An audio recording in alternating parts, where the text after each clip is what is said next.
We're doing a 30 by 18 door. What we did here is we took the DoorEdge seal, and as you can see, we fastened it to this side, the outside of the door header, because then when the door closes, it will push in and give you a nice tight seal.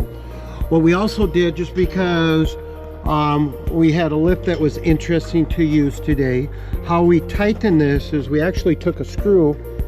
First time we did it, when we got started, put 2 screws way on that other side, and then we came over here. As you can see, we mounted the first one over here, make it nice and tight, and then when we got halfway through the door, we remounted it to keep it nice and tight, so one person was able to do that. But this will give a very nice seal all the way across, and keep the North Dakota weather outside where it belongs.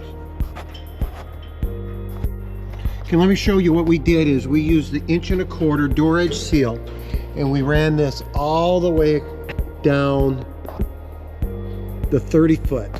We fastened this to the header on the outside, and this will give us a nice seal. He had up here approximately about a 1/2 inch to 3/4. That's why we went with the 1.25" DoorEdge seal here.